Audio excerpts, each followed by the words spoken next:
Get out. You're not welcome in this house anymore. My mother-in-law Helen's voice echoed through the mansion's marble foyer. Her face was twisted with rage as she threw my belongings onto the perfectly manicured lawn. Behind her, my husband David stood with his arm wrapped around a woman I'd never seen before, both of them wearing matching smirks. My name is Anna, and at 32, I was watching my decade-long marriage crumble on my in-laws' front lawn. But unlike what they expected, I wasn't crying or begging. Instead, I felt an odd sense of calm as I watched Helen's performance. "You ungrateful witch." Helen continued her tirade. "How dare you accuse my David of trying to steal your money? He deserves that inheritance more than you ever did." I almost laughed at the irony. Just hours earlier, I discovered their elaborate plan to transfer my inheritance, the money my grandmother had left me, into an account they controlled. The account was conveniently registered under the name of Jessica, the woman now clutching my husband's arm. "Mom, don't waste your breath," David said, his voice dripping with contempt. "She's always been paranoid about her precious inheritance. That's why we had to be creative." Creative. That's what he called secretly meeting with lawyers to forge my signature. Creative was how he described planning to marry his mistress without divorcing me first, just to keep me from claiming my share of our marital assets. I calmly picked up my bag from the grass. "You're right, Helen. I should leave." My composed response clearly threw them off balance. They had expected tears, drama, perhaps even a scene they could use against me later. "That's it." Jessica spoke up for the first time, her young face confused. "You're just going to leave." I smiled, remembering the USB drive safely tucked in my pocket. Yes, that's exactly what I'm going to do. 3 hours earlier, I had arrived at the mansion for our weekly family dinner. Everything seemed normal.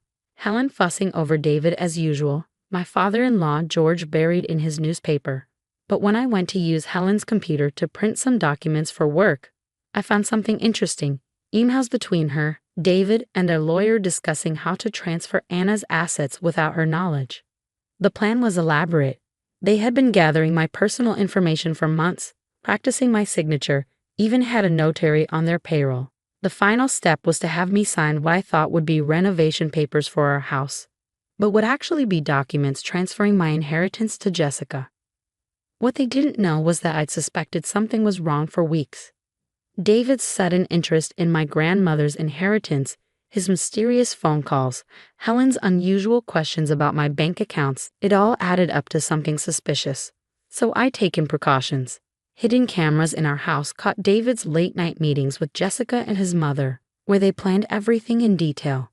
My phone recorded every conversation where Helen casually asked about my financial arrangements, and most importantly, I'd already moved my inheritance into a trust that only I could access. "You think you're so clever," Helen spat as I walked toward my car. "But you're nothing without this family. Nothing." I turned back one last time. "We'll see about that, Helen. Give me 3 months. Just 3 months." David laughed. 3 months for what? To beg for forgiveness?" "No," I replied, starting my car. 3 months for you to realize exactly what you've lost."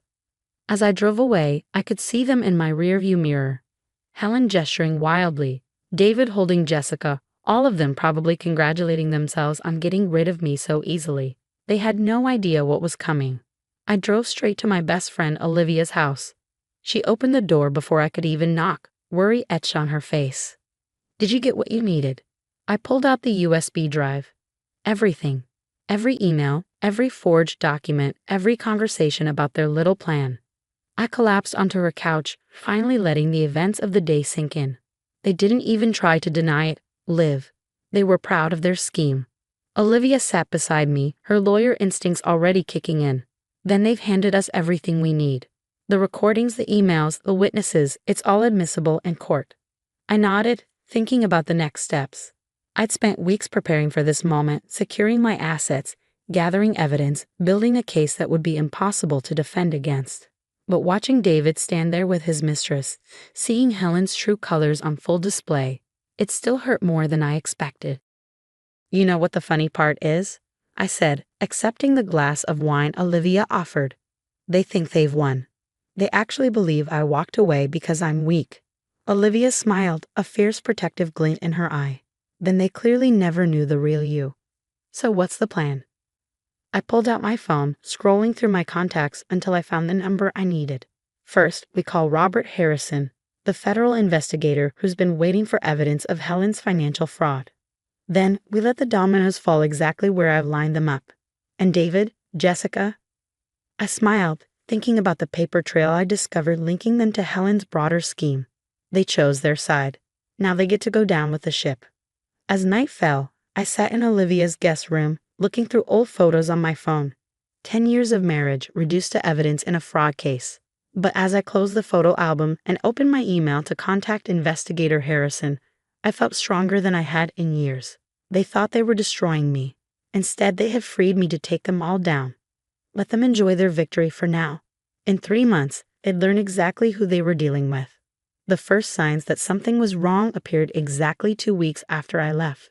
I was having coffee with Olivia when my phone buzzed with a text from my father-in-law, George. "Anna, we need to talk. Something's not right with the company accounts." I showed the message to Olivia, who raised an eyebrow. Right on schedule. What George had discovered was just the tip of the iceberg. For years, Helen had been using the family's real estate company to run a sophisticated fraud scheme. My evidence didn't just prove their plan to steal my inheritance, it revealed a pattern of financial manipulation that went back decades. I texted back a simple response. Ask Helen of the Riverside Properties deal. Within minutes, my phone was flooded with calls. First from George, then Helen, and finally David. I ignored them all, knowing exactly what they found. The Riverside Properties transaction was Helen's biggest mistake, and the documentation I'd gathered proved she'd embezzled nearly $2 million through fake renovation contracts. "Your mother-in-law's been busy," Investigator Harrison said during our meeting that afternoon. He spread the documents across his desk, each page revealing another layer of fraud. "And your husband was actively helping her cover it up." I nodded, watching as he added my evidence to his growing file. "They got careless. When they started planning to steal my inheritance, they left their other records vulnerable." "Mrs. Collins," Harrison leaned forward, his expression serious. "This is going to get ugly. Are you prepared for that?" I thought about Helen's screaming face, David's smirk, Jessica's confused expression. They made it ugly when they planned to steal everything I had. The next day, federal agents arrived at Helen's office. I wasn't there to see it, but Olivia's colleague who worked in the same building described how Helen was escorted out, still shouting that it was all a misunderstanding. David called me that evening, his voice no longer smug. "What did you do?" he demanded. "Mom's been arrested." "I didn't do anything, David. The federal investigation into Helen's fraud has been ongoing for months. I just stopped helping hide it." "You're lying. You set this up." I could hear Jessica in the background, asking what was happening. "No, David. Your mother set this up when she decided to steal from her own company. You set this up when you helped her hide it." I just stopped being complicit. The silence on his end was deafening. "Oh, and David," I added, "you might want to check those documents you signed last month. The ones about the renovation project. They've been submitted to the investigation." He hung up without another word. Over the next few weeks, the truth about Helen's schemes unraveled spectacularly. The local papers ran stories about the prominent real estate family's fall from grace. Former employees came forward with their own evidence of fraud. Even George, once he realized the extent of his wife's deception, began cooperating with investigators. Jessica disappeared first, leaving David with nothing but a text message. "This isn't what I signed up for." Apparently, the promise of my inheritance wasn't worth facing federal fraud charges. I watched it all unfold from a safe distance, focusing on rebuilding my life. Olivia helped me find a new apartment, and I threw myself into my work, letting the investigators handle the rest. Then came the call I'd been waiting for. "Mrs. Collins?" Investigator Harrison's voice was triumphant. "We've frozen all their accounts. The evidence you provided led us to 6 other fraud schemes. They're looking at serious prison time." I sat down, feeling the weight of the past month lift from my shoulders. "And David?" "Your husband's been charged as an accomplice. We found his fingerprints all over the fake documents. He's looking at 5 to 10 years. That evening, as I sat on my new balcony watching the sunset, my phone lit up with a message from Helen. Even under house arrest, she couldn't help trying to have the last word. "You've destroyed this family," she wrote. "I hope you're happy. I thought about responding, about pointing out that she had destroyed her own family with her greed and manipulation. Instead, I simply blocked her number. 2 months had passed since that day on the lawn. 2 months of watching karma deliver exactly what they deserved. But sitting there, looking at the city lights, I realized I didn't feel victorious. I felt peaceful. They had tried to take everything from me, but in doing so, they had given me something invaluable. Freedom from their toxicity and the strength to stand up for myself. As I reached for my wine glass, my phone buzzed one last time. It was George. "Anna," his message read, "I'm sorry. I should have seen it sooner." I looked at those words for a long time, thinking about how different things might have been if he'd stopped Helen years ago. But the past was the past. The future, however, was looking surprisingly bright. 1 month left in my promised 3 months, and already their perfect little world had crumbled. But the final piece of my plan was still to come, and for that, I needed to make just one more phone call. "Hello," I said when the line connected. "This is Anna Collins. I'd like to schedule a meeting about purchasing Riverside properties." The irony wasn't lost on me. The same property that had exposed Helen's fraud would now become the foundation of my new beginning. Let them think they'd won that day on the lawn. Their victory had lasted exactly 2 weeks. My victory? That would last a lifetime. The 3-month mark arrived on a crisp autumn morning. I stood outside the courthouse, adjusting my blazer as reporters gathered on the steps. Today was Helen's sentencing hearing, and the media was eager to cover the downfall of one of the city's most prominent families. "Ready for this?" Olivia asked, standing beside me with her briefcase.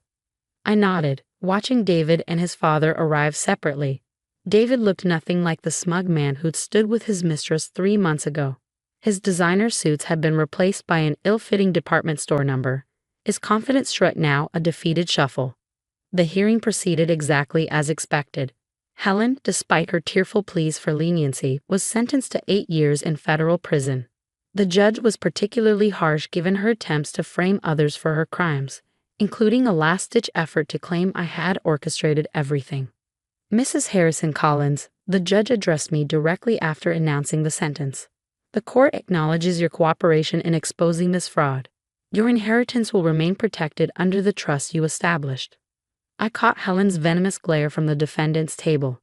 This wasn't how she'd imagined things playing out when she'd thrown my belongings onto her lawn.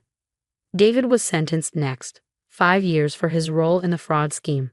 As they led him away, he looked back at me one last time.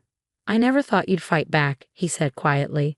"That was your first mistake," I replied. Outside the courthouse, George approached me. He'd aged years in just 3 months, the stress of everything etching deep lines in his face. "Anna, I know it doesn't mean much now, but I truly am sorry." I studied the man who'd stood silently by while his wife and son plotted to steal everything from me. "You're right, George. It doesn't mean much now, but maybe someday it will." Later that afternoon, I had one final meeting, the closing on Riverside properties. The irony wasn't lost on anyone when I submitted the winning bid for the property that had exposed Helen's fraud. I planned to transform it into affordable housing for domestic abuse survivors, a project that would erase Helen's toxic legacy and create something meaningful in its place.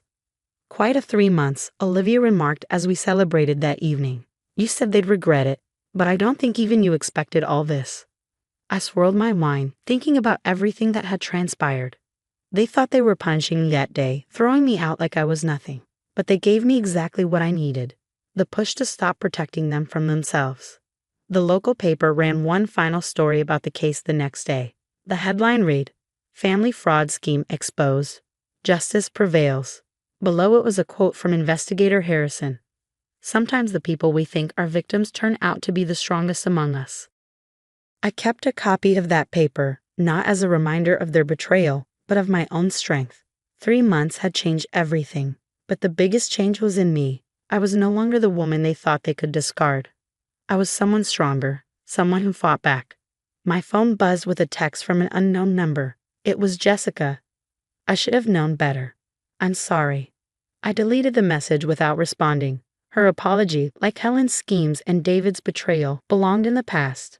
My future was ahead of me, and for the first time in years, I was actually excited to see what it held. Standing on the balcony of my new apartment that evening, I raised a glass to myself. "Here's to 3 months," I whispered to the city lights. and to all the years ahead. They had tried to write my ending that day on the lawn. Instead, they had only written their own. My story? It was just beginning. The final papers arrived a week later. My divorce was official, Helen's assets were forfeit, and Riverside Properties was mine. As I signed the last document, I remembered Helen's words, "You're nothing without this family." She was right about one thing. I was nothing like their family, and that had turned out to be my greatest strength.